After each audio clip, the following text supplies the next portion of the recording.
Kunjajunarati keli siddhai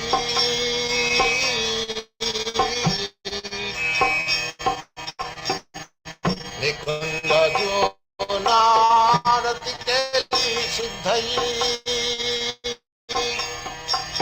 Jajali vidhirapekshaniya Nikunjajunarati keli siddhai Jajali vidhirapekshaniya Tatrati dakshadati ballavasham Vande Gurasi Charanarabindam Vande Gurasi Charanarabindam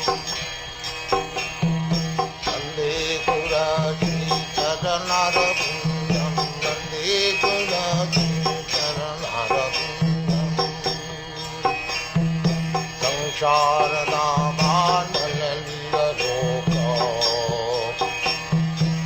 Pranayakadna dhanaghanam Tattasya kalnana gunannabhasya Vande Gurasi Charanarabindam Vande Gurasi Charanarabindam Vande Gurasi Charanarabindam Sakshadharitena samasta shastrai Ruktastatha bhavata eva sadabhi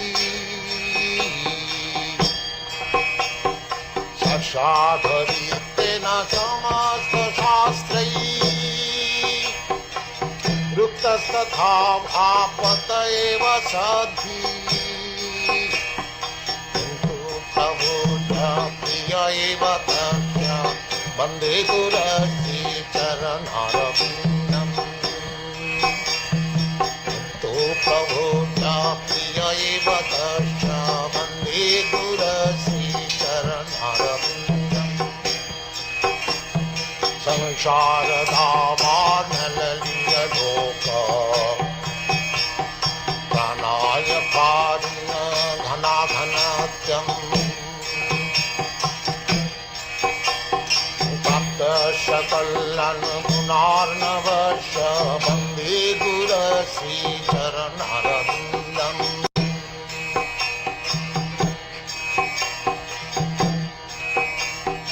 Jasa Prasadat Bhagavat Prasad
Hare Krishna, Krishna Krishna, Hare Hare, Hare Rama, Rama Rama, Hare Hare. Hare Krishna, all glories to Srila Prabhupada, and welcome everyone to the Thursday night reading and discussion of Chaitanya Charitamrita with the members of the Prabhupada Disciples Association and the Hare Krishna Society. And this calendar year has now turned to 2025.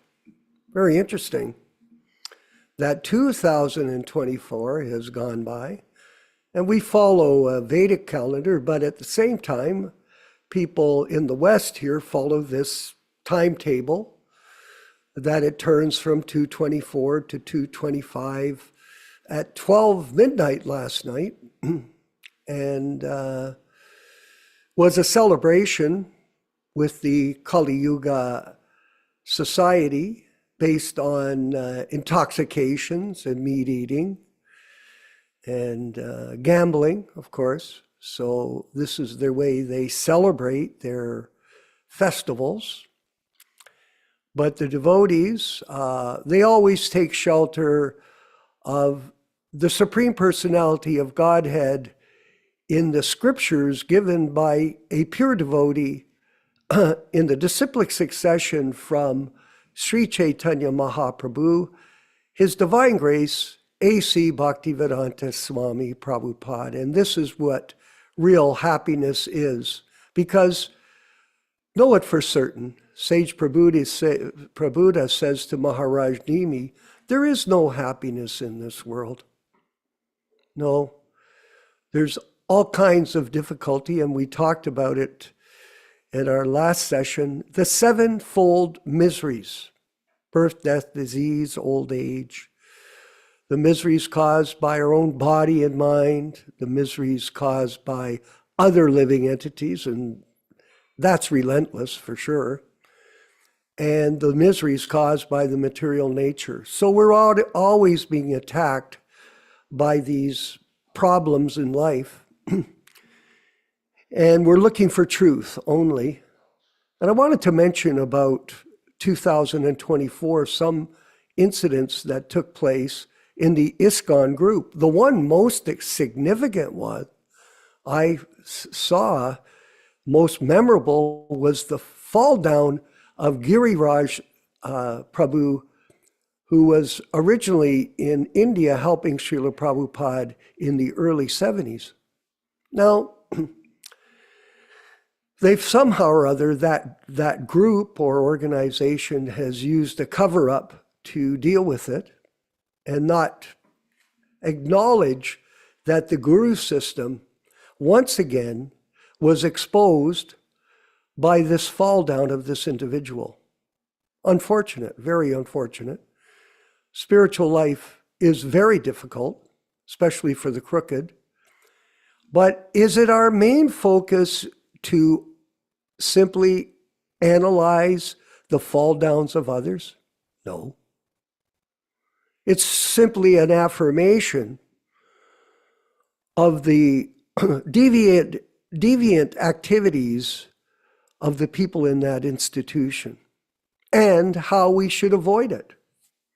And focus ourselves not so much on their fall downs, but on our own personal efforts to become Krishna conscious.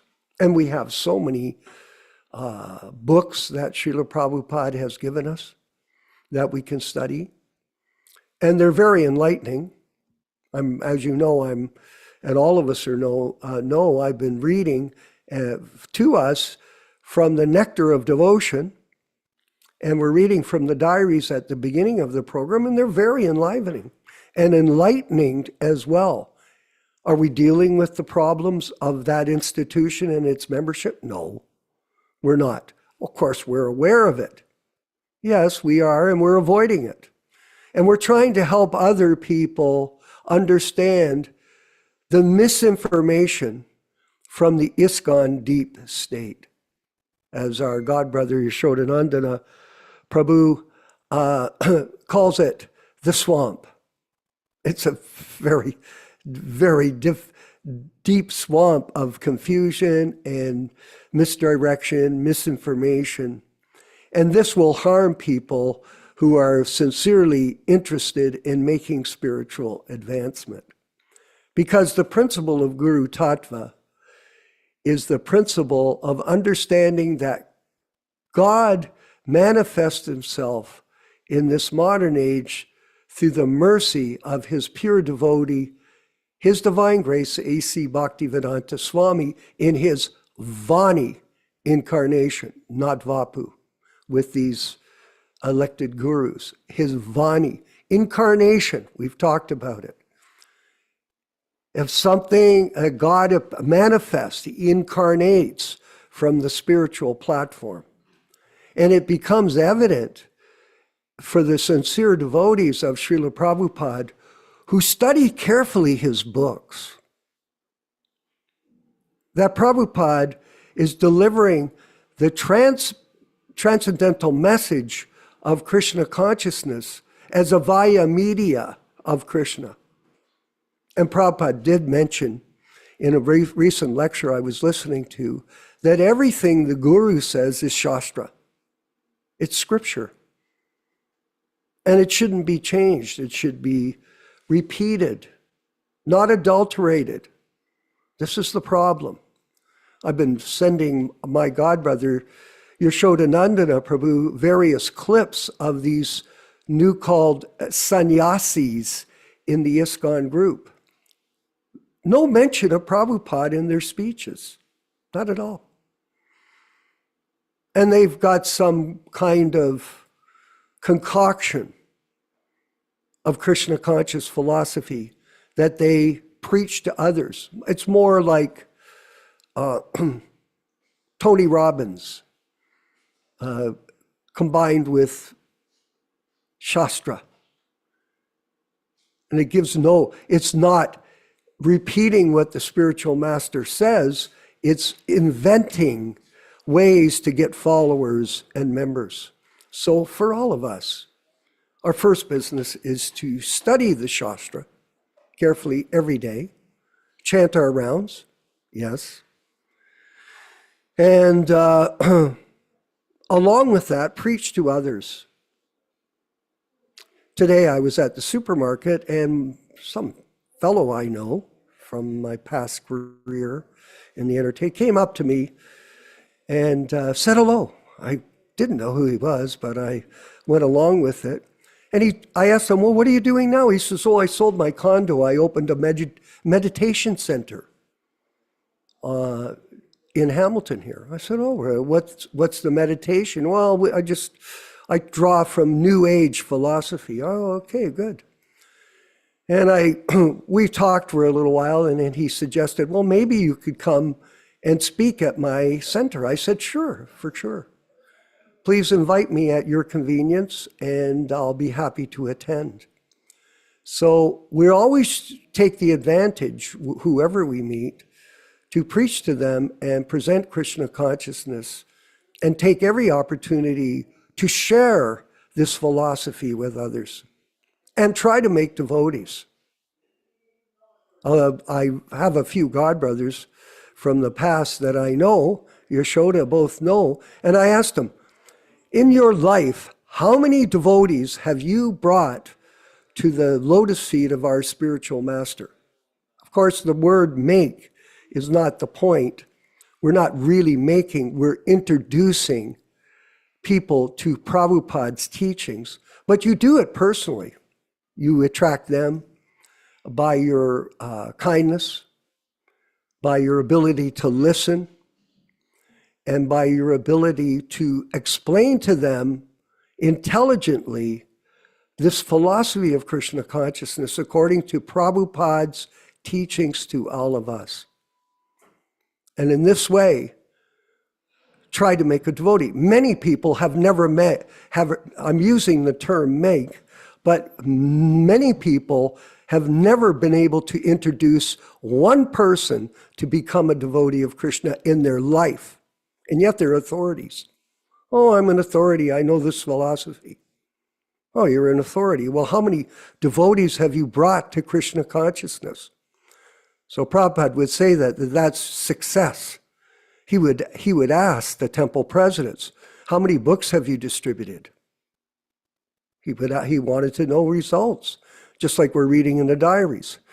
How many devotees have you brought to the Krishna consciousness movement by your efforts? He wanted to know that. to show some potency in what you're doing. How many plates of prasadam have you distributed to other people? Do you have a history? Do you have a resume of activity that demonstrates your Krishna consciousness to your spiritual master? It's important. Some of my godbrothers, not one person in 50 years were they able to convince to become interested in following the process of bhakti yoga and developing their Krishna consciousness. Not one person. Well, are you successful? Well, I can tell you this, in the material world, if you don't produce results, there's the door. You go. And if you offend others, if you offend the devotees of Krishna by your actions, then that's also very displeasing to Srila Prabhupada and to Krishna. So we should always be mindful and always have respect for others. It's very important, especially by speech. I was listening to a lecture by Srila Prabhupada yesterday in my car, and he was talking about the principle of Prabhu. He goes, we've introduced this principle of Prabhu so that people offer respect. He said, he refers to Nityānanda. He said, and Nityānanda is, even though he's my disciple, he should be given respect because he represents, he was trying to at the time, represent Prabhupada's teachings. Of course, in due course of time, he exposed himself, and then that's a different circumstance. But the principle was that we offer respect to others. This is very important, and not be offensive. And in this way, we can make advancement and make devotees, yes, and feel strong in our Krishna conscious activities. So, Happy New Year, everyone, for the new year. Thank you all for attending. We really appreciate it. And we look forward to a very productive year in 2025 by Krishna's mercy on us, that we're all still here to be able to serve him for another year of devotional service. Yes, one more year. And this is most important. And we're going to go to the dialogue of the diaries from Srila Prabhupada today. And we're in chapter 3, 26 2nd Avenue. I hope we are able to get it up on the screen. I wasn't sure who was the moderator or helping us. But at any rate, here it is. I sent it to Rupesh. Here is the picture of Prabhupada. You can see that, a beautiful picture of him. And it's 26 2nd Avenue. We're moving into July, and he's moving out of the loft with Paul Murray, because Paul Murray was giving some trouble for him. So on the 26th 2nd Avenue summary, it says on July 1st marks the day Srila Prabhupada takes possession of the storefront and one of the rear apartments of 26 2nd Avenue. He immediately conducts regular classes. Mr. Goldsmith finalizes the incorporation of the International Society for Krishna Consciousness. Rupesh, Jiva Goswami or Rupa Goswami, can you put it up on the screen? Is it possible?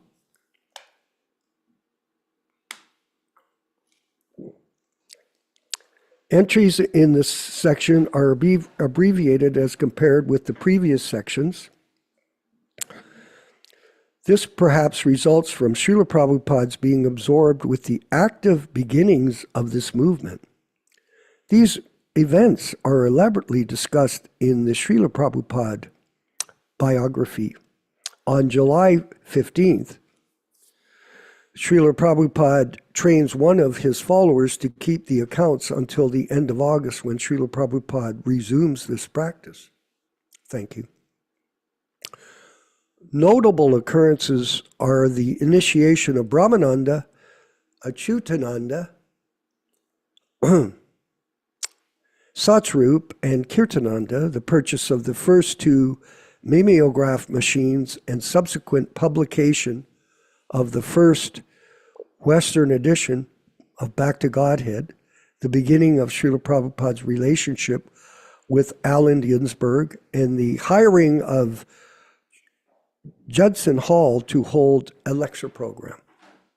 So he's renting a place. There are problems with the immigration authorities after they refuse to renew Srila Prabhupada's visa. Let's see. And in the U.S., more than 1 year. On September 27th, a collection is held to defray the legal costs, and Allen Ginsberg donates $100. He was a somewhat famous poet back then in the 60s, of which I was living. Very active back then in Maya. There are problems with the immigration authorities after they refuse to renew Prabhupada's visa because he has been in the U.S. for more than 1 year.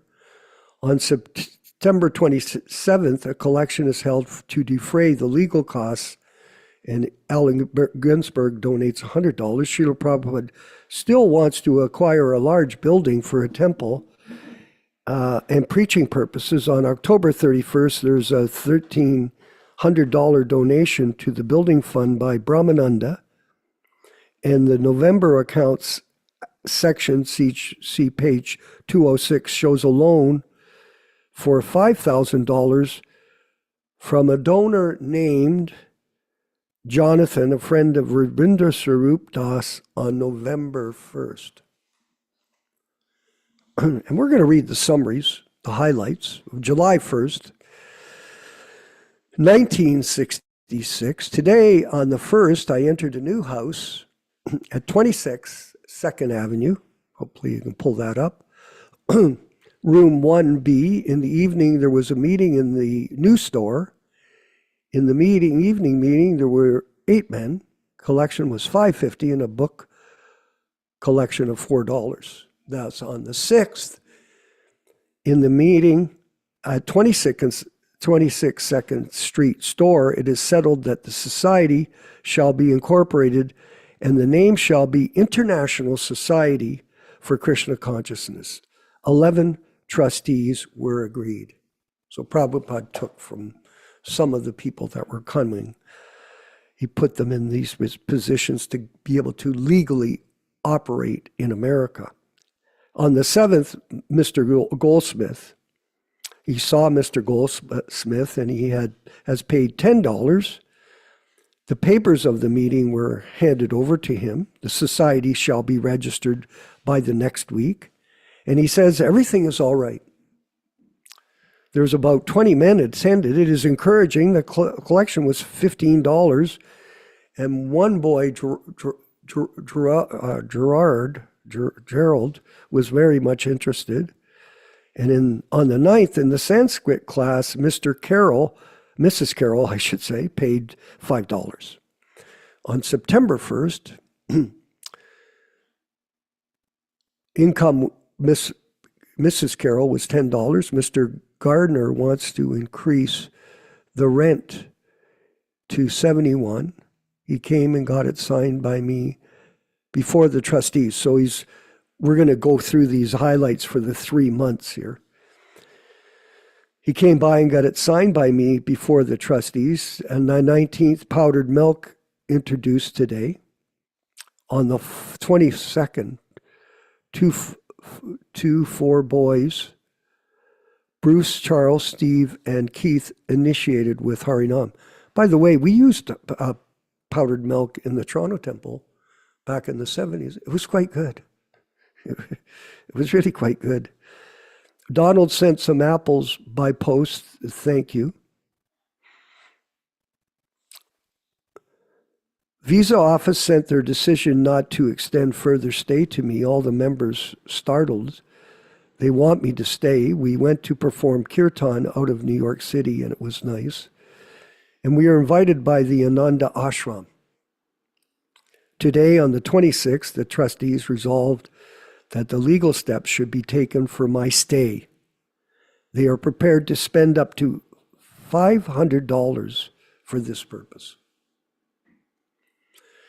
27th, there's a collection for the lawyer taken, and Allen Ginsberg gave $100. In October, the 7th, the fundraising for Rupanuga Vijapita, Steve Satsrup, donated $100.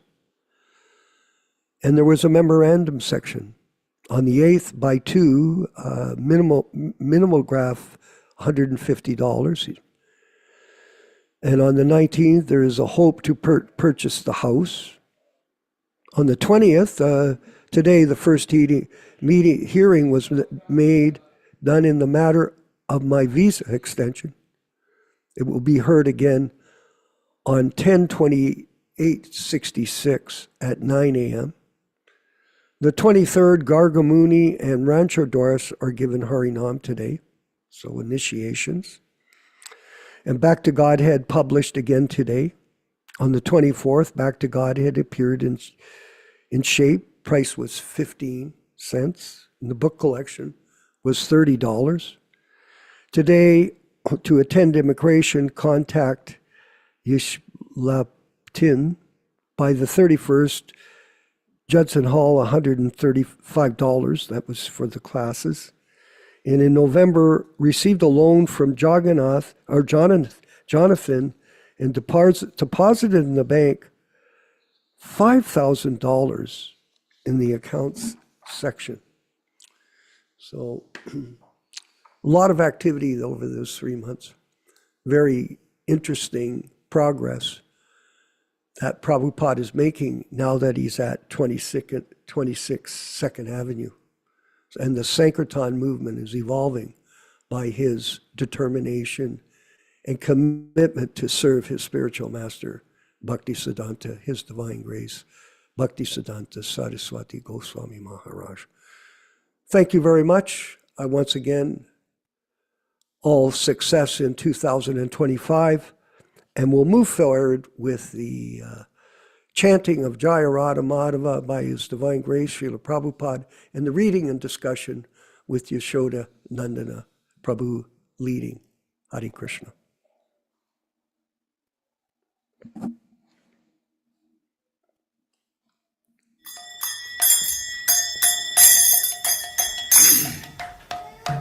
Sai.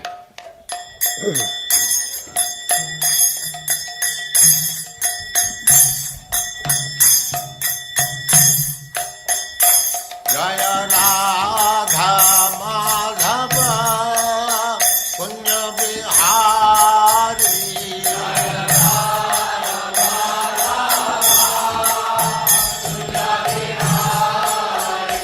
Jaya Radha Madhava Punya Bihari.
Bhakti Siddhanta Saraswati Goswami Prabhupada ki jai. Ananta Koti Vaishnavrinda ki jai. Namacharya Srila Haridas Thakur ki jai. Prem se kaho Sri Krishna Chaitanya Prabhu Nityānanda Sri Advaita Gadadhar Sivas Adi Gaur Bhaktivinoda ki jai. Sri Radha Krishna Gaur Gopinath Sam Kund Radha Kund Giridhar ki jai. Vrindavan Dham ki jai. Navadvip Dham ki jai. Swami Ito Bhaktivinoda ki jai.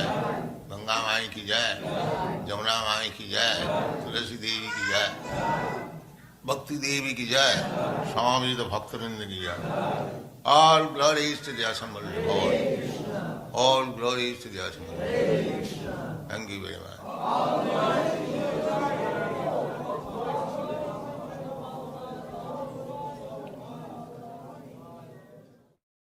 Om Namo Bhagavate Vasudevaya. Om Namo Bhagavate Vasudevaya. Om Namo Bhagavate Vasudevaya. O my Lord Sri Krishna, the son of Vasudeva, the all-pervading personality of Godhead, I offer my respectful obeisances unto you. Narayanam namaskrityam. Narayanam namaskrityam. Naram cheva narottamam. Naram cheva narottamam. Devim saraswatim vyasam. Devim saraswatim vyasam. Tato jayam mudirayat. Tato jayam mudirayat. One should utter the means of conquest, Srimad Bhagavatam and Sri Chaitanya Charitamrita, after offering respectful obeisances, 1, to the personality of Godhead, Narayana, 2, to the Narayana Rishi, who is the supermost human being, 3, to the Mother Saraswati, the goddess of learning, then 4, to Srila Vyasadeva, the author, from Srimad Bhagavatam 1-4. Welcome everyone to this reading and discussion on Sri Chaitanya Charitamrita.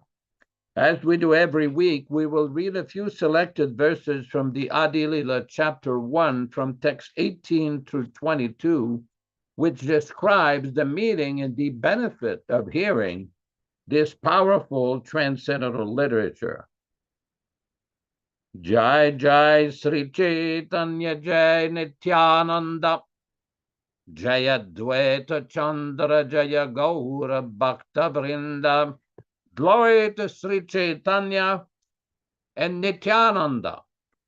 Glory to Advaita Chandra and glory to all the devotees of Sri Gaura, Lord Chaitanya. Text 19. Grantera Grant Sri 19. Grantera Rambikari Mangala Charana. No. 18. Thakur Gadia Ki Karye Chenayatma Sat. 18. Charana Bandana Tire Morenat. These 3 deities of Vrindavana, Madan Mohan, Govinda, and Gopinatha, have absorbed the heart and soul of the Gaudiya Vaishnavas, followers of Lord Chaitanya. I worship their lotus feet, for they are the lords of my heart. Grantera Rambikari Mangala Charana Guru Vaishnava Bhagavan Tinera Smarana. In the beginning of this narration, simply by remembering the spiritual master, the devotees of the Lord, and the personality of Godhead, I've invoked their benedictions. Tinera Smarane Vigna Vinashana Anayasai Nijavanchita Purana. Such remembrance destroys all difficulties and very easily enables one to fulfill his own desires.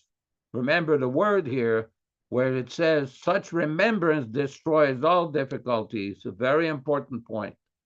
Next text. Simangala charanoi trivida prakar vastu nirdesha chirvada namaskara.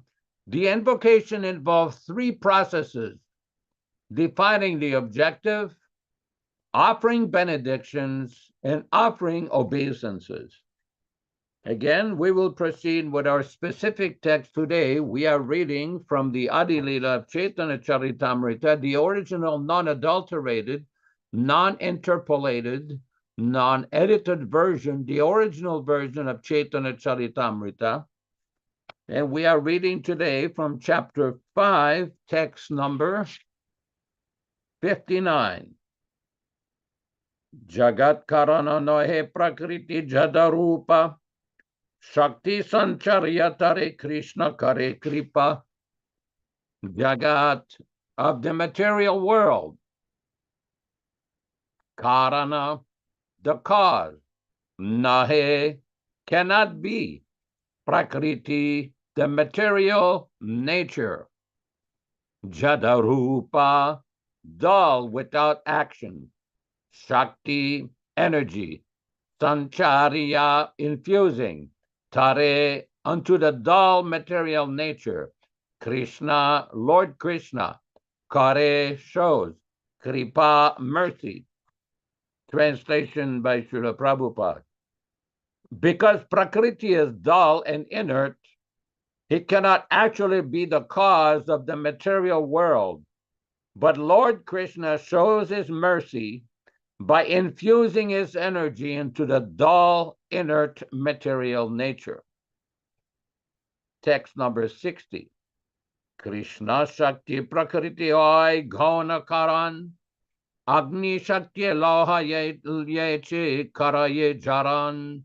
Krishna Shakti, by the energy of Krishna. Prakriti, the material nature. Oi becomes. Gauna, indirect. Karana, cause. Agni Shakti, by the energy of fire. Loha, iron. Yoiche, just as. Karaye, becomes. Jarana, powerful or red hot. Translation. Thus, Prakriti, by the energy of Lord Krishna, becomes the secondary cause, just as iron becomes red hot by the energy of fire. Text 61. Atoeva Krishna Mula Jagat Karana Prakriti Karana Yoichi Ajagalastana. Ataeva, therefore, Krishna, Lord Krishna, Mula, original, Jagat Karana, the cause of the cosmic manifestation, Prakriti, material nature, Karana, cause, Yaiche, exactly like Ajagalastana, nipples on the neck of a goat. Translation. Therefore, Lord Krishna is the original cause of the cosmic manifestation. Prakriti is like the nipples on the neck of a goat, for they cannot give any milk. Purport. The external energy composed of pradhana or prakriti as the ingredient supplying portion and maya as the causal portion is known as Maya Shakti. Inert material nature is not the actual cause of the material manifestation. For Karanar Navashayi Mahavishnu, the plenary expansion of Krishna activates all the ingredients. It is in this way that material nature has the power to supply the ingredients. The example given is that iron has no power to heat or burn, but after coming in contact with fire, the iron becomes red hot and can then diffuse heat and burn other things. Material nature is like iron, for it has no independence to act without the touch of Vishnu, who is compared to fire. Lord Vishnu activates material nature by the power of his glands. And then the iron-like material nature becomes a material supplying agent, just as iron made red hot becomes a burning agent. Material nature cannot independently become an agent for supplying the material ingredients. This is more clearly explained by Sri Kapila Deva, an incarnation of Godhead, in Srimad Bhagavatam 3:28-40. Yatul mukad vishpuringa dhumad vapi svasambhavat apiatme apiatve tvena bhimatat yatagni yatagnihi pritagul mukat. Although smoke, flaming wood, and sparks are all considered together as ingredients of a fire, the flaming wood is nevertheless different from the fire, and the smoke is different from the flaming wood. The material elements, earth, water, fire, etc., are like smoke. The living entities are like sparks, and material nature as pradhana is like the flaming wood. But all of them together are recipients of power from the Supreme Personality of Godhead, and are thus able to manifest their individual capacities. In other words, the Supreme Personality of Godhead is the origin of all manifestations. Material nature can supply only when it is activated by the glance of the Supreme Personality of Godhead. Just as a woman can deliver a child after being impregnated by the semen of a man, so material nature can supply the material elements after being glanced upon by Mahavishnu. Therefore, pradhana cannot be independent of the superintendence of the Supreme Personality of Godhead. This is confirmed in Bhagavad Gita, chapter 9, text 10. Maya dyakshena prakritihi suyate sacharacharam. Prakriti, the total material energy, works under the superintendence of the Lord. The original source of the material elements is Krishna. Therefore, the attempt of the atheistic Sankhya philosophers to consider material nature the source of these elements, forgetting Krishna, is useless. Like trying to get milk from the nipple-like bumps of skin hanging on the neck of a goat. Om ajnana timirandhasya jnananjana shalakaya chakshuran militam yena tasmai Shri Gurave namaha.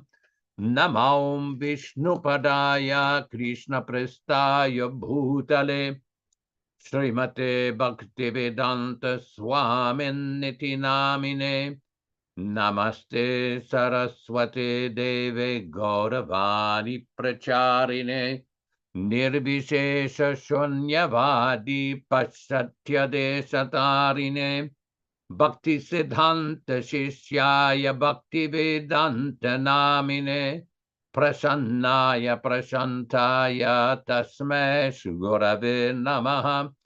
Bhagavad Bandhanam Khadyam Guru Bandhana Purvakam Kshiram Sarkara Yuktam Kadatehi Visheshataha Adadanastrinam Danteridam Yachip Punaha Punaha Srimadrupa Padam Bhoja Dhulisyam Janma Janmani Amsho Bhagavatosmyaham Sadadaso Asmi Sarvata Tat Kripa Pikshako Nityam Tat Prishta Satkaromi Svam Sri Krishna Chaitanya Prabhu Nityānanda Sri Advaita Gadadhara Srivasadi Gaura Bhakta Vrindam Hare Krishna Krishna Krishna Hare Hare Hare Rama Rama Rama Hare Hare.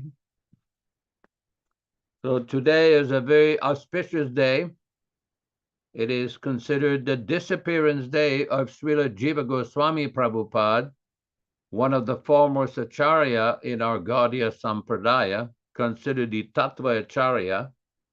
His writings, specifically the 6 Sandarbhas and his numerous commentaries on Srimad Bhagavatam and others, have basically explained in a systematic manner, the whole philosophy of Gaudiya Vaishnavism.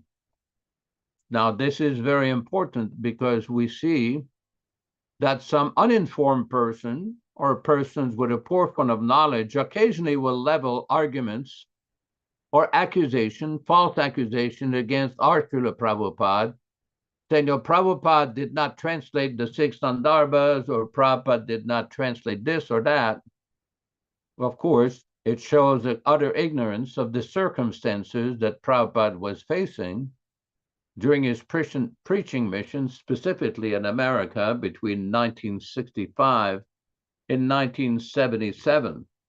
I think it's very important for us to remember that Prabhupada is presenting the essence and the summary of all the bona fide acharyas in our Gaudiya Sampradaya, as well as the other Vaishnava acharyas.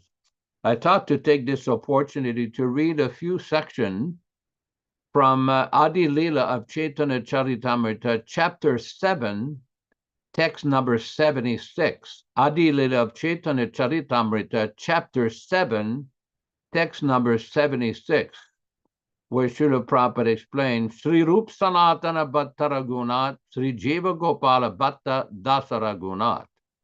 The instructing spiritual masters are Srila Rupa Goswami, Sri Sanatana Goswami, Sri Bhattara Gunat, Sri Jiva Goswami, Sri Gopal Bhatta Goswami, and Srila Raghunath Das Goswami. This is from Adi Lila, chapter 1, text 36. In another place, in the Chaitanya Charitamrita, it gives the explanation of the branch of Lord Chaitanya. This is from Chaitanya Charitamrita, Adi Lila, chapter 10, text number 85. Adi Lila of Chaitanya Charitamrita, chapter 10, text number 85. Prabhupada explains, Andhra Madhye Rup Sanatana Badashaka, Anupama Jiva Rajendradi Upashaka. Among these branches, Rup and Sanatana were principal. Anupama, Jiva Goswami, and others, headed by Rajendra, were their sub-branches. Purport by Srila Prabhupada. In a Gorganadesha Deepika, verse 195, it is said that Srila Jiva Goswami was formerly Vilasa Manjari Gopi. From his very childhood, Jiva Goswami was greatly fond of Srimad Bhagavatam. He later came to Navadvip to study Sanskrit, and following in the footsteps of Sri Nityānanda Prabhu, he circumambulated the entire Navadvip Dhamma. After visiting Navadvip Dhamma, he went to Benares to study Sanskrit under Madhusudana Vachaspati, and after finishing his studies in Benares, he went to Vrindavan and took shelter of his uncle, Sri Rup and Sanatana. This is described in the Bhakti Ratnakara. As far as our information goes, Srila Jiva Goswami composed and edited at least 25 books. They're all very celebrated, and they're listed as follows. 1. Harinamrita Vyakarana. 2. Sutra Malika. 3. Dhatu Sangraha. 4. Krishnarcha Deepika. 5. Gopala Virudavali. 6. Rasamrita Shesha. 7. Sri Madhava Mahotsava. 8. Sri Sankalpa Kalpabriksha. 9. Bhavarta Suchaka Champu. 10. Gopala Tapanitika. 11. A commentary on the Brahma Samhita. 12. A commentary on the Bhakti Rasamrita Sindhu. 13. A commentary on the Ujjvala Nilamani. 14. A commentary on the Yogasara Stava. 15. A commentary on the Gayatri Mantra as described in the Agni Purana. 16. A description of the Lord's lotus feet derived from the Padma Purana. 17. A description of the lotus feet of Srimati Radharani. 18. Gopala Champru in 2 parts. And 19 through 25, 7 Sandarbhas, the Krama, Tattva, Bhagavat, Paramatma, Krishna, Bhakti, and Priti Sandarbha. After the disappearance of Srila Rupa Goswami and Sanatana Goswami in Vrindavana, Srila Jiva Goswami became the Acharya of all the Vaishnavas in Bengal, Orissa, and the rest of the world, and it is he who used to guide them in their devotional service. In Vrindavana, he established the Radha Damodar temple, where we had the opportunity to live and retire until the age of 65. When we decided to come to the United States of America, when Jiva Goswami was still present, Srila Krishnadas Kaviraj Goswami compiled his famous Chaitanya Charitamrita. Later, Srila Jiva Goswami inspired Srinivasacharya, Narottam Das Thakur, and Dukhi Krishna Das to preach Krishna consciousness in Bengal. Jiva Goswami was informed that all the manuscripts that had been collected from Vrindavana and sent to Bengal for preaching purposes were plundered near Vishnupura in Bengal. But later, he received the information that the books had been recovered. Srila Jiva Goswami awarded the designation Kaviraj to Ramachandra Sena, a disciple of Srinivasacharya's, and to Ramachandra's younger brother, Govinda. While Jiva Goswami was alive, Srimati Janavi Devi, the pleasure potency of Sri Nityānanda Prabhu, went to Vrindavana with a few devotees. Jiva Goswami was very kind to the Gaudiya Vaishnavas, the Vaishnavas from Bengal. Whoever went to Vrindavana, he provided with a residence and prasada. His disciple Krishnadas Adhikari listed all the books of the Goswamis in his diary. The Sahajiyas leveled 3 accusations against Srila Jiva Goswami. This is certainly not congenial for the execution of devotional service. The first accusation concerns a materialist who was very proud of his reputation as a great Sanskrit scholar and approached Sri Rupa and Sanatana to argue with them about the revealed scriptures. Srila Rupa Goswami and Sanatana Goswami, not wanting to waste their time, gave him a written statement that he had defeated them in a debate on the revealed scriptures. Taking this paper, the scholar approached Jiva Goswami for a similar certificate of defeat. But Jiva Goswami did not agree to give him one. On the contrary, he argued with him regarding the scriptures and defeated him. Certainly it was right for Jiva Goswami to stop such a dishonest scholar from advertising that he had defeated Srila Rupa Goswami and Sanatana Goswami. But due to their illiteracy, the Sahajiya class referred to this incident to accuse Srila Jiva Goswami of deviating from the principle of humility.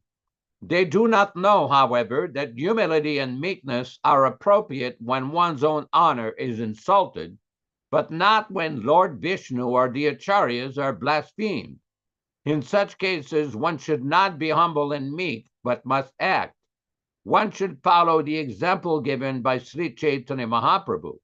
Lord Chaitanya says in his Shikshastaka, number 3, Trinadapi sunichena tarorapi sayishnuna amanina manadena kirtaniya sadaharihi. One can chant the holy name of the Lord in a humble state of mind, thinking himself lower than the straw in the street.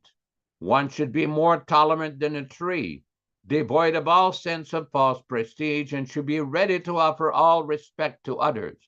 In such a state of mind, one can chant the holy name of the Lord constantly. Nevertheless, when the Lord was informed that Nityānanda Prabhu was injured by Jagai and Madai, he immediately went to the spot, angry like fire, wanting to kill them. Thus, Lord Chaitanya has explained his verse by the example of his own behavior. One should tolerate insults against oneself, but when there is blasphemy committed against superiors, such as other Vaishnavas, one should be neither humble nor meek. One must take proper steps to counteract such blasphemy. This is the duty of a servant of a guru and Vaishnavas. Anyone who understands the principle of eternal servitude to the guru and Vaishnavas will appreciate the action of Sri Jiva Goswami in connection with the so-called scholar's victory over his gurus, Sri Rup and Sri Sanatan Goswami. Another story fabricated to defame Srila Jiva Goswami states that after compiling Sri Chaitanya Charitamrita, Srila Krishnadas Kaviraj Goswami showed the manuscript to Jiva Goswami, who thought that it would hamper his reputation as a big scholar and therefore threw it into a well. Srila Krishnadas Kaviraj Goswami was greatly shocked and he died immediately.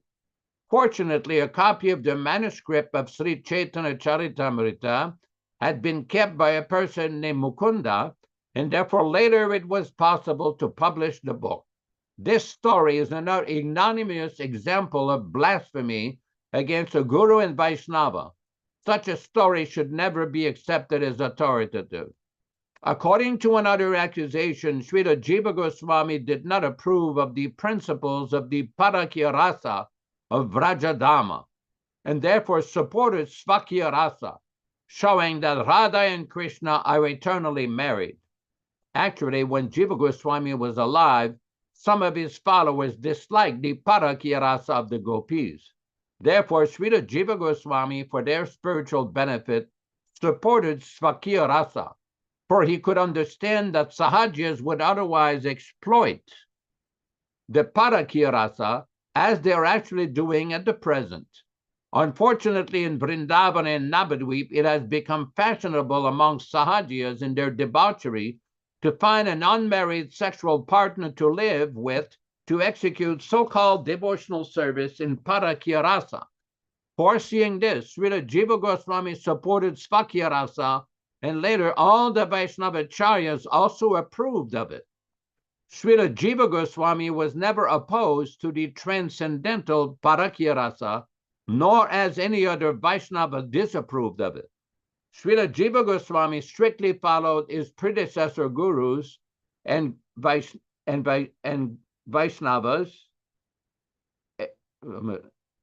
Srila Rupa Goswami and Sanatan Goswami, and Srila Krishnadas Kaviraj Goswami accepted him as one of his instructor gurus. All glories to Srila Jiva Goswami Prabhupada, one of the greatest acharya in Vaishnava history. Hare Krishna. Hare Krishna. Go ahead, Vishwa. Well, I was absorbed in the reading.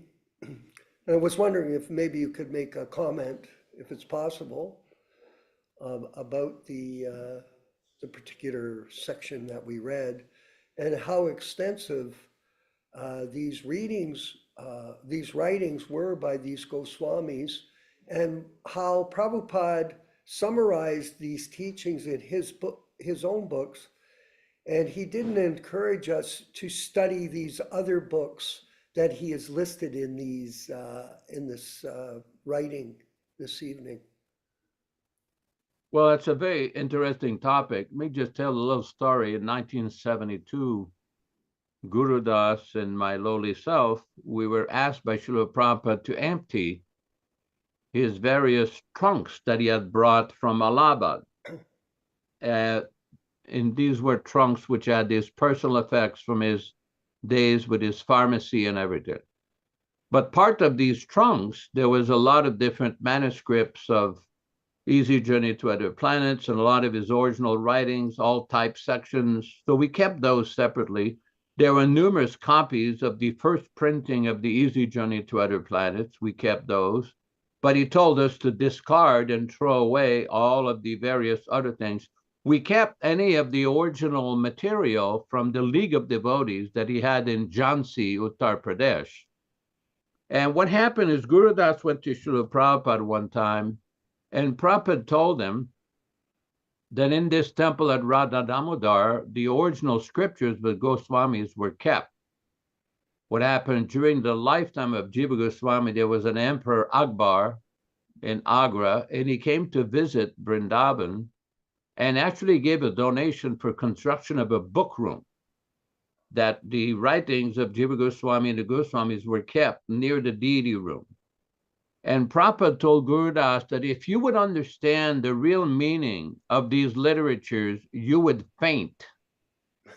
Prabhupada was describing how this is such exalted transcendental literatures, these literatures of the Goswamis, you would faint. Now, one point is that in order to understand, and we do know this from Prabhupada's writings, in order to understand the meaning of these various literatures, one has to approach a self-realized Paramamsa Guru, an authorized bona fide Acharya.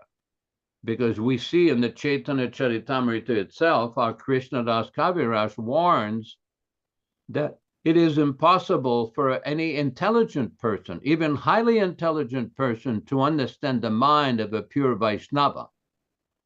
In other words, one who is a self-realized soul, it is not so easy to understand his position. It cannot be done by scholastic achievements, by Sanskrit knowledge or anything. One cannot speculate upon the mind of a self-realized soul, of somebody who is perfectly in touch with Krishna 24 hours a day. It is not so easy. Now, this is a very important point because we see that there are many persons in the academic field or the scholastic field who study the writings of various acharyas. They make various commentaries, will write different articles, but do not understand the mindset of a pure devotee. Vaishnavara Kriya Mudra na bhujaya. This is the warning by Krishna Kaviraj, that one cannot understand the mind of a pure Vaishnava. And we have seen this during Prabhupada's manifested presence, that Prabhupada had many personal servants at different times. And at one point, somebody asked Srila Prabhupada, many of these personal servants, they come, they serve you, but then they end up leaving. Why is that? If they're with you all the time, why did they leave? And Prabhupada said, well, in the beginning, they did very nicely. They did some service to the spiritual master. They were serving in a very nice attitude. But then they started to think that the spiritual master is an ordinary man like me, and he makes mistakes and all this. Then immediately fall down. So this is the problem. One cannot approach the spiritual master from a materialistic point of view. That is impossible. Just like Nityānanda Swami one time in Calcutta asked Srila Prabhupada, Prabhupada, when the spiritual master closes his eyes, what does he see? Prabhupada, that question you do not need to ask. Prabhupada scolded him. And then he went on and he said, well, Prabhupada, the pure devotee, when he closes his eyes, what does he see? Prabhupada said, yes, that is an important question. The pure devotee, when he closes his eyes, he sees the pastimes of Radha Krishna manifested in his heart 24 hours a day. So this is a very important point. So in order to understand the literatures of the Goswamis, this is the kind of person that we have to hear from. This is very important. Just like Prabhupada in the beginning, when devotees started to become acquainted with the philosophy and study a little Sanskrit, Prabhupada started to notice that many persons, they would find fault with some of the translations and some of the things he had done. Prabhupada said many times that our devotees, they learn a little Sanskrit and then they think they know everything. Prabhupada was never very fond of devotees pursuing grammatical knowledge in Sanskrit. Prabhupada many times said, you study my books carefully, word for word, then you can learn Sanskrit that way. I mean, in South India, personally, I had never learned Sanskrit. And I was asked by different pundits, who taught you Sanskrit? I said, I never studied Sanskrit. I just read the books. I just read the books of my guru. This is how you learn. And the person wanted to become a life member to find out how we, Mlechas and Yavanas, born in the West, could explain and quote Sanskrit sometimes better than they did, because they did not hear from a self-realized soul. That is very important. That is why, in order to understand these literatures and these esoteric meaning of these Bhagavad Gita, Srimad Bhagavatam, and these literatures of the Goswamis, one cannot treat this as a business venture. Recently, somebody sent me a link to somebody that had a PhD in the Sat Sandarbhas of Jiva Goswami from Benares University. I said, well, that looks interesting. So I kept reading. It says, okay, Then there was a big sign, so much rupees if you want the course, you pay so much rupees, we'll give you the course. Did Prabhupada charge rupees for reading Chaitanya Charitamrita? Did Prabhupada charge a course for anybody to hear Srimad Bhagavatam? No. This is the difference between the bona fide acharya and those who are simply wanting to earn some money in the dress of a Vaishnava. Of course, there may be some cost involved with materials or whatever. But the point is, in order to understand these sacred literatures of the previous acharyas and Srila Prabhupada, one first has to carefully study and submit to the discipline given by the acharya. One cannot manufacture his own interpretation. Just today, I was stunned. The last 2 days, I had to go into the forest to cut some wood with my stepson. Cut some wood, carry big logs. And when I came back to the computer, all of a sudden it was like 35 or 40 emails from different devotees commenting, oh, Ritvik, this, Guru, that, this does not mean this doesn't mean that. And I'm looking at all this thinking, okay, well, everybody is entitled to their pious beliefs. Everybody is entitled to what people refer to as opinion. I like to refer to it as their realization. But what did Prabhupada conclude? What did Prabhupada conclude? Why didn't Prabhupada personally, directly, and publicly appoint one acharya? Why? Or a group of acharyas? They do not ask that question. In 1976, in August, in Bombay, Prabhupada dealt, why did the Gaudiya Math fail? Prabhupada, they tried to become more than Guru. He gave him so many instructions, and Prabhupada said, the real point he missed. This is my question to all these various luminaries and experienced devotees. The real point he missed? I asked that question to the entire assembly of the devotees. It was well known that Prabhupada did not appoint one specific acharya. So what makes anybody think that he appointed 11? They gave me the deer in the headlight look. They said, oh, well, Prabhupada appointed a committee of GBCs and this and that. I said, no, this is not the issue. Acharya in the sense of initiating acharya. They still can't answer the question because there's no answer to that question. Prabhupada made a different arrangement. Now, if you go to South India, these different mats, these Ramanuja mat, like the Parakal mat, and all these different mats in Sri Rangam, the UDP mats, they all have their different explanation of how they choose their, it's a public, direct, specific appointment of acharya. Prabhupada didn't do it that way. He did something different. He nominated some officiating representative, carried the process. Now, they may not accept that, but they sure don't want to debate it in public. The minute they start debating in public, all the question about their history comes up. Anyway, it's getting a little late. I'm going past my time here, and all glory to Jesus, Swami, and the assembled devotees. Hare Krishna. Not at all. Thank you. We can further discuss this. And I actually asked you a question, or we made this analysis. Why did Prabhupada leave India on the boat, the Jaladuta, back in 1965? What was one of the reasons? And I believe that we both came to the same conclusion, that he had very little cooperation from his godbrothers in the Gaudiya Math. In fact, even though these people were scholars, they knew the Shastra, even though they had been devoted throughout their life to spiritual practice, still they disobeyed the order of their spiritual master. And Prabhupada says it in a lecture that I heard, that a great institution, namely the Gaudiya Math, was ruined due to whimsical behavior, because the people that were part of that movement were motivated by personal ambition.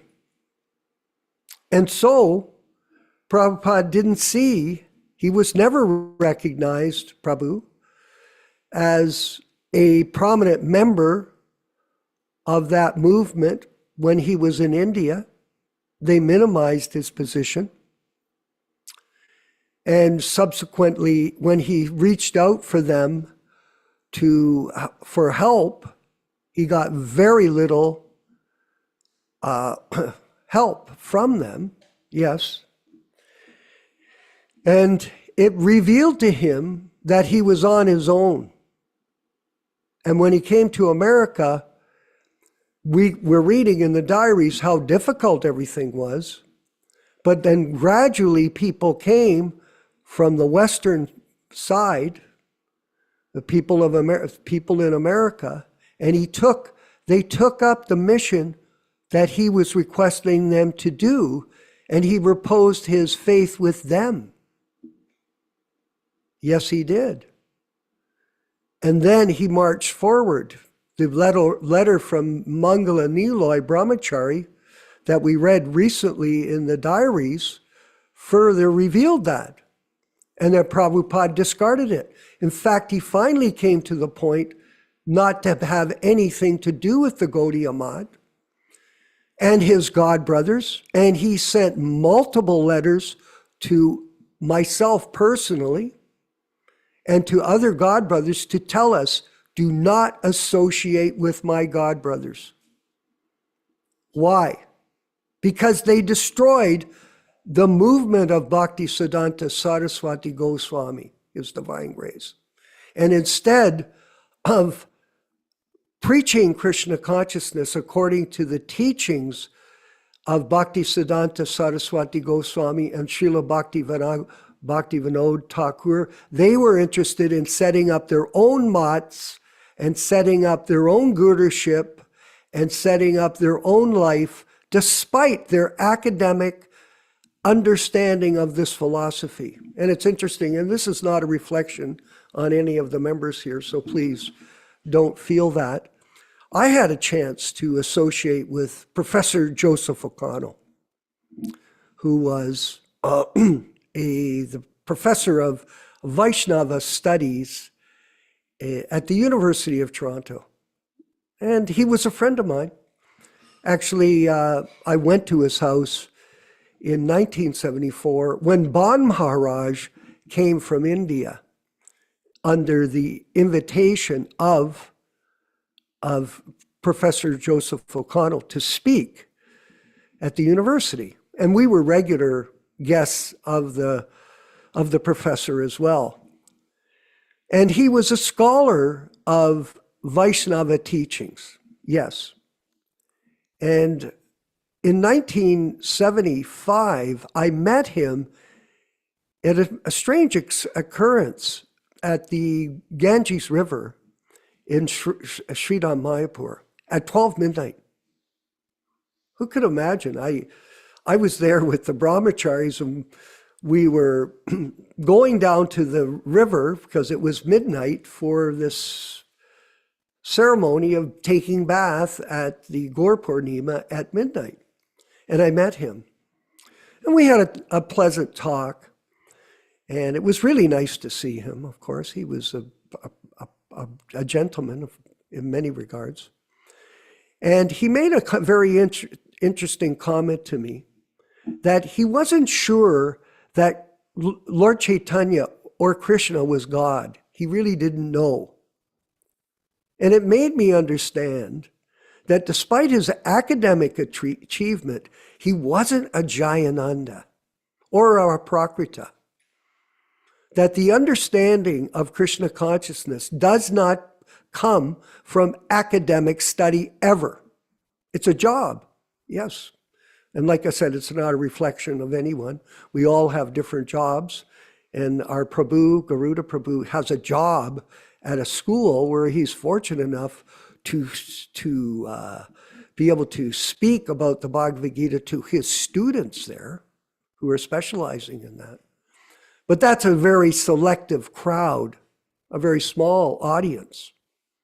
But the bottom line is that devotees practice Krishna consciousness strictly, following the orders of the spiritual master, without any change or interpretation in order to connect with the internal potency of the spiritual master through their devotional service. It is only by devotional service, by chanting your rounds, by offering prasadam, by distributing prasadam, going on Sankirtan. It was interesting too. By the way, everybody, there was a very unfortunate tragedy in New Orleans 2 days ago in the French Quarter.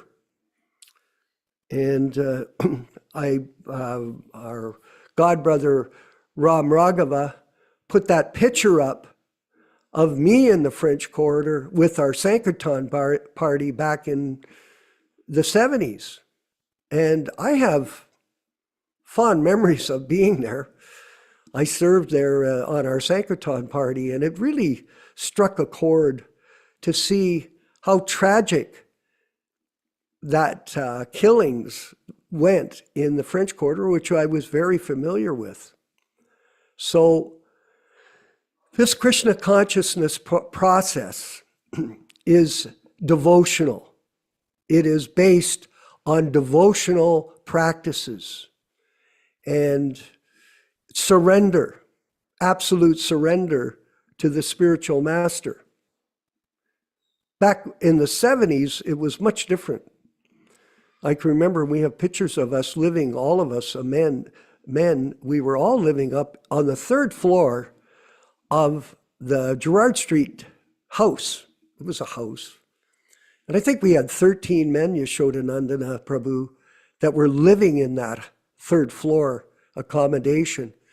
And we had, for our possessions, we had a little box. They took a little box. They built these boxes. And then you could fit a BTG box into that section. And there you kept your possessions, a couple of polyester devotees and a few kulpans, and you had nothing. But it was the way it was back then, that devotees who would join the mission back then gave up everything to serve Srila Prabhupada.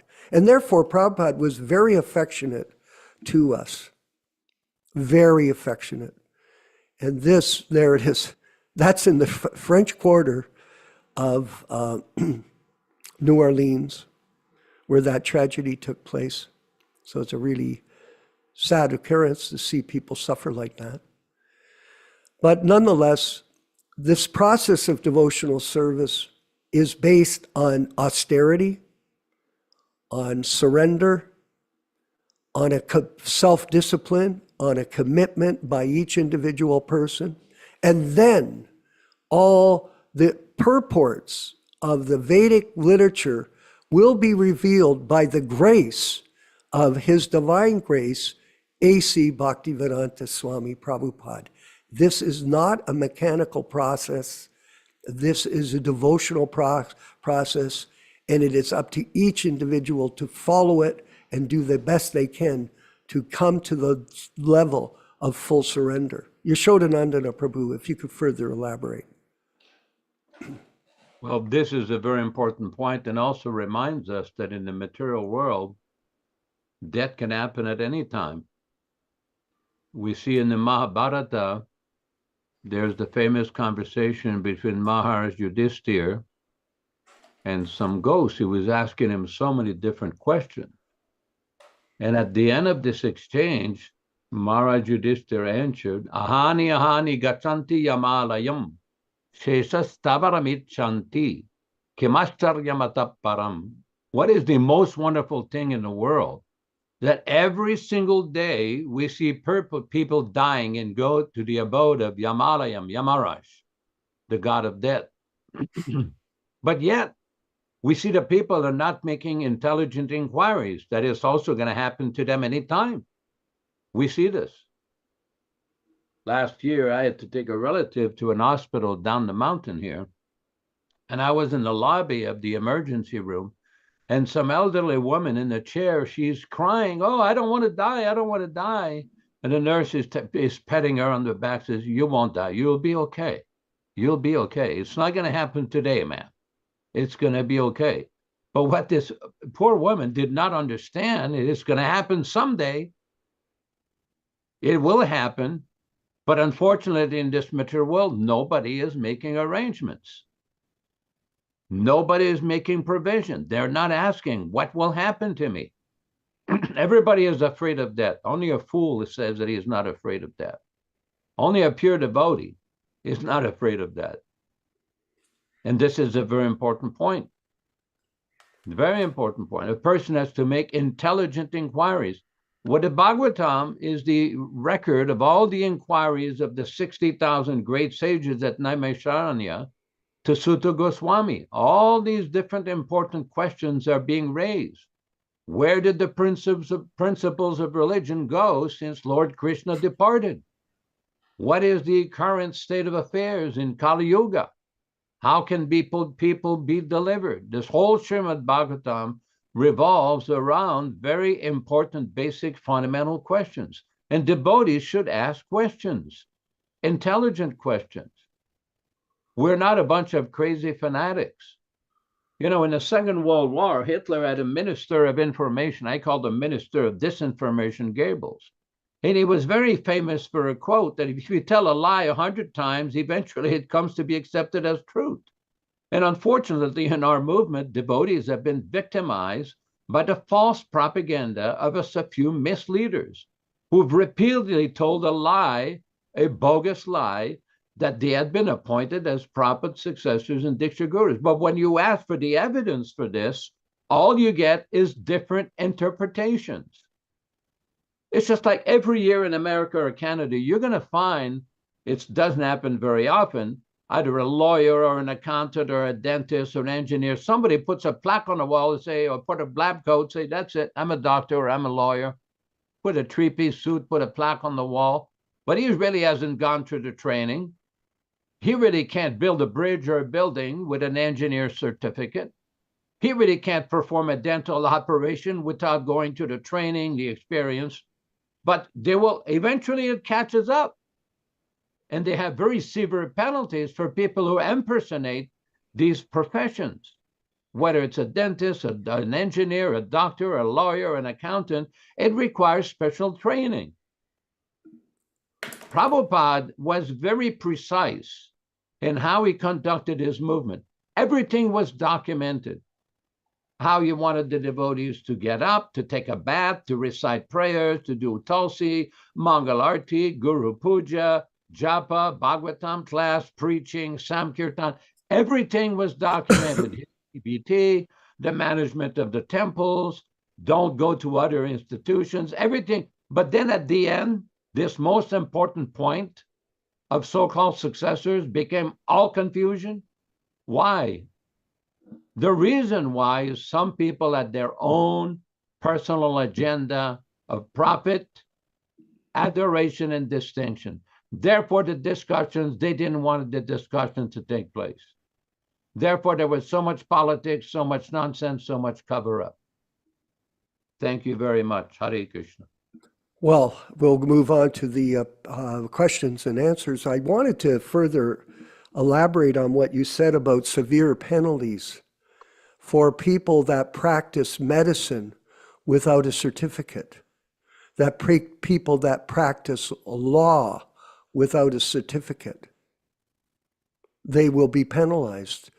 And in the particular world of Vaishnavism, there are penalties, karmic penalties to pose and posture as a guru when you're actually not on the Uttama Adhikari platform, because that is a rare soul indeed that can achieve that. In fact, it's a rare soul, Prabhus, that even takes up the service of the pure devotee in this lifetime without motivation, without ego, like in the case of Aprakrita and Jayananda. Very rare people are here on this earth. And it's a great blessing that they are here, because they give us a window of understanding that we otherwise could not have unless they were present. Of deep understanding, a deeper understanding than an amateur. So many amateurs, so many neophytes that have so much opinion, but no real realization or surrender to justify their ability to speak. They never served.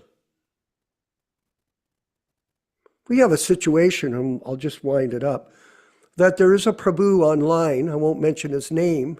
I've blocked him actually more or less from my Facebook. It was just too much absurdity of his posts, where he's collecting all these books, like all the books that you mentioned, Yashodanandana Prabhu, in that reading from Srila Prabhupada. He's collecting all the books and studying all the books. And even though I sent him a message and said, concentrate on reading Prabhupada's books, he ignores it.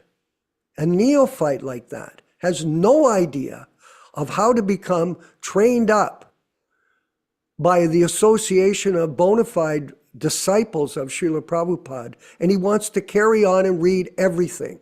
And as a result, all he does is write in his posts how miserable he is, how terrible his life is, how fallen he is as a person. And maybe it's because you don't listen. Neela Shama, go ahead, please. You have a question for Yashoda. Hare Krishna, Jai Shri Prabhupada. Yashodanand Prabhu, I have about 3 questions. The first question is, Vishwakarma Prabhu was talking about is, making devotees and things like that. I remember that Prabhupada used to say that these are not my disciples. These are people who have been sent to me by my spiritual master to help in spreading Krishna consciousness or the cult of Chaitanya Mahaprabhu. So my question is, can a conditioned soul claim to have ever made a devotee? Because we still ourselves are sadhakas, and can we claim ourselves that we have made such and such devotee? Or can we just say that, oh, we just introduce them to Srila Prabhupada, and then it is between Srila Prabhupada and him, and of course the Paramatma seated inside him, who can reveal to him that this is the right surrender where we go to. Yeah, that's the right understanding. Oh, nobody should be thinking that I made somebody a devotee. Of course, that's an expression that Prabhupada himself used on different times, but the reality is a person becomes a devotee. It says in the Chaitanya Charitamrita, Brahmandam Ramati Konyai Bhagyavan Jeev. The Sanskrit word Bhagyavan means fortunate. A fortunate person is, by the mercy of Krishna, comes in contact with a bona fide spiritual master. Krishna Prasad Bhaktilata Beach. Guru Krishna Prasad. By the mercy of Guru and Krishna, one received the seed of devotional service. So a devotee, making a devotee, means basically preaching to people, bringing them to Prabhupada's shelter, to Prabhupada's instruction. That's the understanding. What you're explaining there is a good understanding, is a bona fide, correct understanding. And the problem we have is people became enamored after Prabhupada departed when they inherited Srila Prabhupada's work, the momentum and the result of Prabhupada's preaching and the work of his thousands of his disciples. So 11 people usurped the assets of the institution, claiming that they became zonal acharyas. And that created a big problem because these devotees were legitimately Prabhupada's followers, Prabhupada's students, and Prabhupada disciples, just like they are still today. Disciple means to follow the discipline given by the acharya. That's what disciple means. This is explained by Srila Prabhupada so many times. Like to me, I get a little frustrated sometimes when I see devotees engaging in endless disputations whether or not Prabhupada can give initiation. Well, before we can talk about whether Prabhupada can or cannot, should or should not, what is initiation? How does Prabhupada define making a devotee and what is the initiation? They're confused about the difference between the event of a fire sacrifice or the event of the initiation and the process of initiation. Now, Vishwakarma was a president in Toronto, and he preached 200, if not thousands of people during his days there. So the point is, he didn't make the devotees. He brought them to Srila Prabhupada's shelter, and then he introduced them to the process given by Srila Prabhupada for 6 months called the Purashcharya process, which constitutes the process of initiation. Prabhupada is giving that every day. The shelter of Srila Prabhupada's teachings is the essence of initiation. So when we say making a devotee, we should rather say introducing a person to the shelter of Srila Prabhupada. That's the way I see it.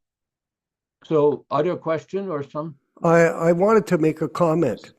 It's also Nilesh. There are three types of gurus: Vartma Padarshika Guru, Siksha, and Diksha Guru. So Prabhupada wanted us to go out and preach and present the philosophy to other people, and not only present it to them, show them how to practice it. In other words, when you ran an ashram, have you lived in an ashram before, Nilesh? Have you ever lived in an ashram? Yes.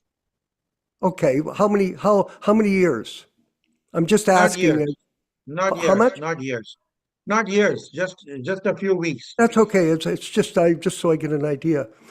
When you live in an ashram, like we did, but that back then, it was a very strict environment.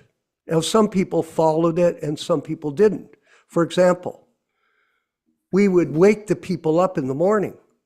Otherwise, they'd sleep all morning, because it was part of the program to get up and go to Mangal Arti. You also have to shower. So we would teach them how to use the facilities. So it was a practical relationship between God brothers to instruct the junior God brothers on how to follow the instructions of the spiritual master from him. So Prabhupada it came in a disciplic succession. You have to also show your own example, like yourself. You're chanting your rounds every day. You're following the regulated principles, and you're inspiring people by who you are. Because we cannot negate the fact that some devotees follow the process better than others. And they set an example that other people can follow. And that's really what it means. It's not an impersonal, just read the books and go out and do whatever you're doing. There's a practical way to do this. And you as a professor, and myself as a leader in many fields of people, it always takes the example of people that are leading to inspire those that are following. And Prabhupada tried to teach us how to do that. And we try to emulate it in our daily lives to inspire others. And, you know, for myself, I have a whole lot of people I'm cultivating, quite a few in Hamilton here. I'm working on it steady. Is it being very successful? It's so hard. People are so, I can't even express it. I don't, because it's not important, but I've been working with people for years. I have some people that come to our class regularly and they have hardly any understanding of the philosophy when they undertake their daily routines. And you just constantly work with them and tolerate it and be kind and be generous and understanding. And then possibly, if you're lucky, someone may finally figure it out. But it isn't. I can tell you right now, it is very difficult. Yashodanandana Prabhu, if you could further comment. Well, this is a very important point, because we see that when Prabhupada preached, there was like how many billions of people on the planet? 5-6 billion, and only less than 5,000 people became initiated devotees. And amongst all these devotees, there was just a very few who basically exhibited the exemplary character and activities of a pure devotee, like Jayananda. We keep mentioning Aprakrita. Aprakrita had the same service and surrender attitude than Jayananda. 24 hours a day engaged. No false ego, no personal ambition, simply service. Again, nice point you're making, Manushyanam Sahasreshu. There's thousands upon thousands of people who endeavor for self-realization, and hardly anybody reaches success. So it is not so easy. If it was so easy to become Paramamsa and pure devotee, it would happen every single day. But that's why we're conditioned by the material energy. That's why we take shelter of a liberated person, of a completely, totally, fully, perfectly liberated person. And this is a very important point, because many of our devotees do not understand the difference between conditioned soul and liberated soul. They become bewildered because they do not take shelter of the words of the pure devotee. When that conversation was there in Australia between Amoga and Madhavisa, and they're telling Prabhupada, well, there's a lawyer, he keeps your book on the shelf, but he doesn't read them. Prabhupada said he appreciates them. The lawyer was saying, these books are very beautiful. And Prabhupada said, that is very nice. And Prabhupada, at the end of the conversation, said, these books are representative of God. And this comes back to the point about making devotees. Prabhupada in the beginning told us, because I remember in the beginning, 1970, we would go on Sankirtan with Vishnu Jan on Hollywood Boulevard, and there would be so many persons coming to listen to the kirtan. It was fascinating. They would watch the chanting, and people would approach them with a back there. And occasionally you would get some members of some other religious group or religious sect. They wanted to make some argument. And when Prabhupada heard about that, he says, what will your 10 minutes speaking do? Just give them one of my books. And the point is, Prabhupada is making the devotees, through his teachings, his books, his instructions, his guidance, his mercy is what is really making the devotees. We have to be conscious of that. And if we are honest with ourselves, we see. I mean, personally, it's like I made that story. When I was 14 years old, I was studying the four Vedas in French, translated by some Sanskrit academy in Paris. Did I understand anything? Not really, because you can't really understand the Vedas unless you hear from a pure devotee. But I thought it was fascinating, because in the Catholic religion, they don't have such a thing as demigod. They have, the closest thing would be archangels or divine beings, but they don't have much of any understanding of Brahma, Vishnu, Shiva, and how is the creation? In the beginning, there was the word. Well, what was the word? How did it happen? What we're reading today in Chaitanya Charitamrita, our Mahavishnu glances over the Prakriti and the material nature gets activated, and there's a whole process of creation. This is a very systematic detail. Who has given us this information? Srila Prabhupada. Who has given us the discipline for Vaishnavism? Srila Prabhupada. So when we use the word making devotees, yes, technically Prabhupada also used that word a few times, but we're introducing them to Srila Prabhupada, who is purifying them and giving them the initial start of becoming a devotee. That's what we're trying to do. That's what we should all be doing. So that means Oh, in a nutshell, sorry. Go ahead. Go ahead. Go ahead. That's fine. Yeah. Wind up. Go ahead.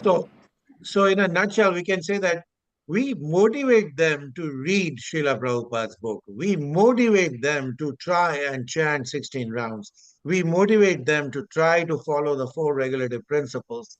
And then at the end of the day, it is Krishna who is seated as the Paramatma in that Jiva's heart, which will smaranam apohanam cha, which will either make him remind him of his lost connection with Krishna, or make him forget further, depending on whatever his prarabdha karma is. So very interesting part. The second question I had was, why did Srila Prabhupada conduct Sanskrit classes, as we read from the diary, when he did not want his disciples to read or even bother to understand the Sanskrit language? And he repeatedly says, it is even in the purport of the Mahamantra, it is not necessary even to understand the language. As long as you chant the Hare Krishna mantra the way we are supposed to, which is listening to each and every word as we chant and concentrating on Krishna. I just wanted to insert, before you give the answer, Yashoda, Nilesh Prabhu, the position of the president, say you're the president of where you are, is not so much to motivate them, but set the example for them. It is personal. You personally become a representative of Srila Prabhupada by example. For example, Prabhupada always chanted japa. So when you see him in all of his thousands of pictures that we see, you always see him with a bead bag. So we always have bead bag. We're always chanting. Why do we shave our heads? Well, Prabhupada wanted his disciples to shave their heads. In fact, there's an interesting story, Yashoda, you may tell it, of that devotee that came to see Prabhupada, and Prabhupada said, "You're not my disciple," and he kicked him out. He told him, "You're not my disciple. You don't have the costume of a disciple of mine," because he wanted tilak, shaved head, neck beads, the Brahmin thread if you were initiated as a Brahmin. Because some of us got the sacred thread from Srila Prabhupada personally. So in this way, he was allowing us to take up the service according to his directions. Yashoda, maybe you could comment. Well, it's a very important point about the Sanskrit, because we do know that various devotees took up Sanskrit learning on their own. I mean, personally, I was with Prabhupada many times, and he encouraged me to learn verses, to learn Sanskrit verses. If you analyze Prabhupada's lectures and Prabhupada's preaching method, he's constantly quoting Sanskrit or Bengali verses. As a matter of fact, on some of these programs, it will display in blue or color when Prabhupada quotes, and it's all over the place. Just like you quoted just now that verse, Smriti Jnanam Apohanam Cha. Prabhupada quotes that so many times. So I was personally told by Prabhupada, because we were preaching in South India, to learn some Sanskrit, teach. But as far as learning the Sanskrit grammar, a 12-year course, Prabhupada didn't really encourage that. Of course, nowadays, somebody could probably go online and get a Sanskrit learning course online. It wouldn't take 12 years. There's basic fundamentals. But the point is, Prabhupada told devotees, you can learn Sanskrit by studying my books. The word for word is there. So many words like dharma, prema, Krishna, so many words that we learn just being around, hearing Bhagavad Gita, hearing Srimad Bhagavatam, we learn. As a matter of fact, there was a letter to one current PhD who got his PhD from Harvard, one famous sannyasi in ISKCON, who no longer wears Brahmin thread, tilak, dhotis, anything. And basically, he asked Prabhupada about learning Sanskrit, and Prabhupada said, no, don't take your time doing that. Just learn from my books. And after Prabhupada departed, he did it anyway.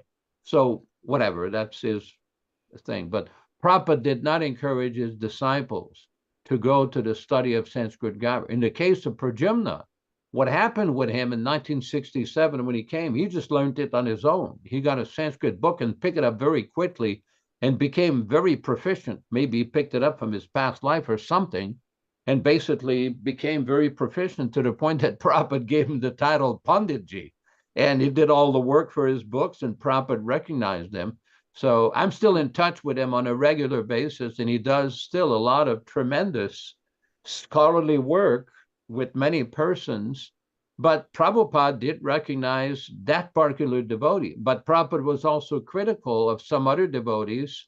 If you study that conversation on June 22nd, 1977 in Vrindavan called the Rascal Editor's Conversation, Prabhupada was critical of some devotees learning Sanskrit and then making some mistakes or finding fault with his translation and things. So there's many different angles to this aspect. But my point is, from my personal experience with Prabhupada, he advised you can learn from his books, you can learn Sanskrit from his books, and we use the Sanskrit for preaching.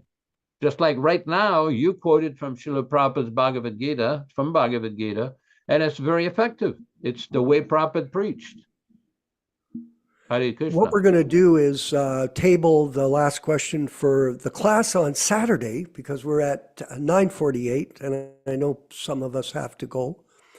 But we'll be back on Saturday morning at 10 a.m. for Bhagavad Gita class, as it is, from the original unadulterated 1972 edition. Here it is here. And every time you read these books, you get new meaning from them, a deeper understanding of the verses and the philosophy and purports that Prabhupada has given us. So keep on reading and studying and enjoying. Some people said, well, did you have a happy new year? Well, I'm never happy, really. I'm not. I'm not happy with anything. And, but happy, blissful. I have bliss when I read Prabhupada's purports. I'm reading from the 64 qualities of Krishna right now. The nectar of devotion is very deep. I'm like, whoa. We're very blessed to be able to even enter into these books and study them. So everyone take advantage of that, and you'll feel some bliss. Satchitananda, not happiness. The non-permanent appearance of happiness and distress and their disappearance in due course are like the appearance and disappearance of the winter, and it's cold up here, and summer seasons. And they arise only due to sense perception. One should learn to tolerate them without being disturbed. There is no happiness here. It's just misery. Thank you, everyone. We're going to move forward with the chanting of Hare Krishna, led by His Divine Grace, A.C. Bhaktivedanta Swami Prabhupada. Thank you, everyone, for participating. Continue to promote our YouTube channel. I've been looking at it on a regular basis. We have 1,350 subscriptions now. So it's gradually building. And we'd like to get to 2,000 by the end of this year. Maybe it'll be more. And we're going to work on that with using technology to attract new people in, and taking different angles of approach using technology to draw their interest out of 7.5 billion madmen. That's what it is. This whole world is completely insane. It is. And it's a very rare person that'll take Krishna consciousness up, and we're looking for them. So please carry on with the work. Have them subscribe to our channel and be a part of this movement to revive the legacy of Srila Prabhupada by the mercy of the devotees of the Lord who are dedicated to his legacy. Hare Krishna. All glories to the Sankirtan movement. Hare Krishna, Hare Krishna, Krishna Krishna, Hare Hare, Hare Rama, Hare Rama, Rama Rama, Hare Hare. Hare Krishna, Hare Krishna, Krishna Krishna, Hare Hare, Hare Rama, Hare Rama, Rama Rama, Hare Hare. Hare Krishna, Hare Krishna, Krishna Krishna, Hare Hare, Hare Rama, Hare Rama, Rama Rama, Hare Hare. Hare Krishna, Hare Krishna, Krishna Krishna, Hare Hare, Hare Rama, Hare Rama, Rama Rama, Hare Hare.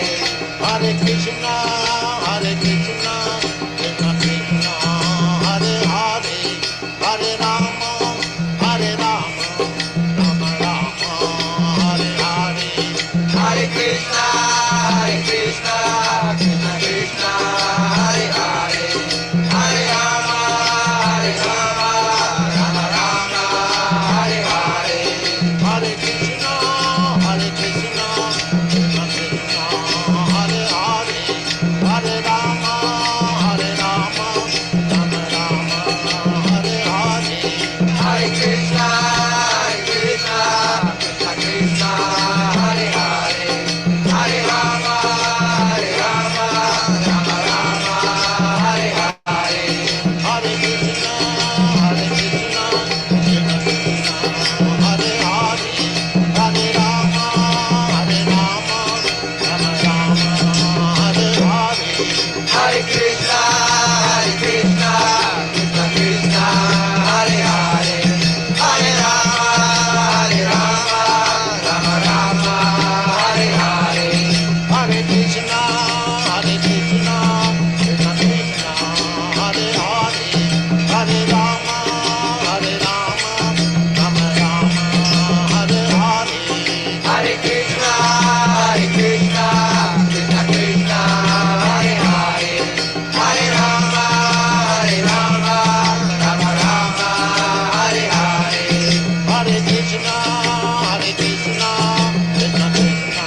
Let us offer our respectful obeisances to all the assembled Vaishnava devotees of the Lord. Vanchakalpa tarubhyascha kripa sindubhya evacha patitanam pavanebhyo Vaishnavebhyo namo namaha. I offer my respectful obeisances unto all the Vaishnava devotees of the Lord who can fulfill the desires of everyone, just like desire trees, and are full of compassion for the fallen souls. Thanks everybody for participating in this program. Vishwakarma Prabhu in Hamilton, Ontario. Nityānanda Prabhu in Florida, whether you're in Fort Lauderdale or Miami, wherever. Rupa Goswami Prabhu in Mumbai in India. Ram Raghava in Georgia, and the wonderful picture of Sita Ram behind him and the 6 Goswamis. Very nice. Bhakta Tom in Germany or wherever you are. Patricia in Europe, I don't know exactly where you are. Kanta Prabhu in Trinidad, and everybody who participated in this lively program. Rochisa Mataji in Montreal, Canada. Merci de ta participation. And again, we welcome everyone to come and join us on Saturday morning at 7 o'clock a.m., corresponding to 10 a.m. Eastern Time for Hamilton, Ontario time, Georgia time, and Florida time, from other enlivening discussion. By the way, I just found a letter to one Mr. Nityānanda, and I was going to save it for next week regarding the Sanskrit learning. We will continue that discussion.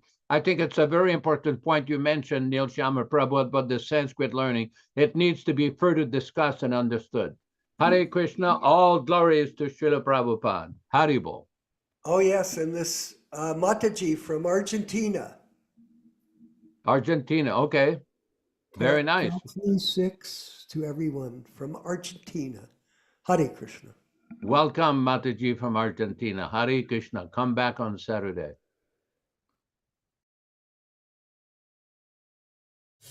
Hare Krishna, Krishna Krishna, Hare Hare, Hare Ram, Ram Ram, Hare Hare. Hare Krishna, Krishna Krishna, Hare Hare, Hare Ram, Ram Ram, Hare Hare. Hare Krishna, Krishna Krishna, Hare Hare, Hare Ram, Ram Hare Hare. Hare Krishna, Krishna Krishna, Hare Hare, Hare Ram, Ram Hare Hare. Hare Krishna, Krishna Krishna, Hare Hare, Hare Ram, Ram Hare Hare. Hare Krishna, Krishna Krishna, Hare Hare, Hare Ram, Ram Hare Hare. Hare Krishna, Krishna Krishna, Hare Hare, Hare Rama, Rama Hare Hare. Hare Krishna,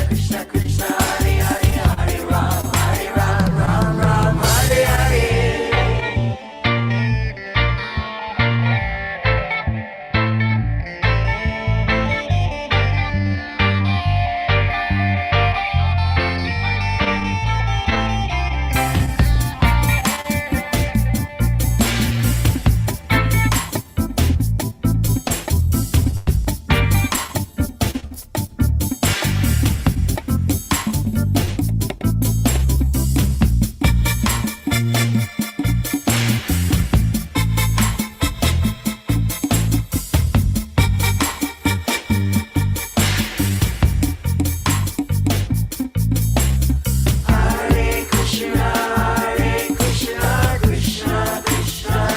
Hare Krishna, Krishna Hare Hare, Hare Ram,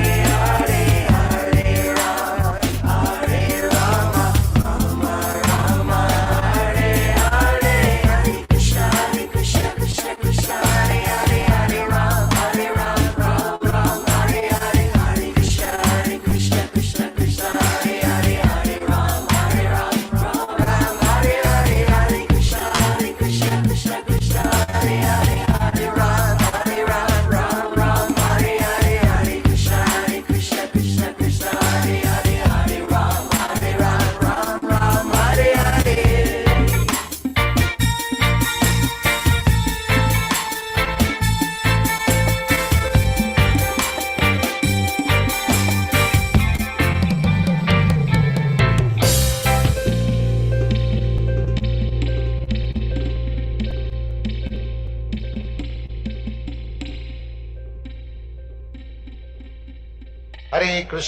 Hare Krishna, Krishna Krishna, Hare Hare, Hare Rama, Rama Rama, Hare Hare.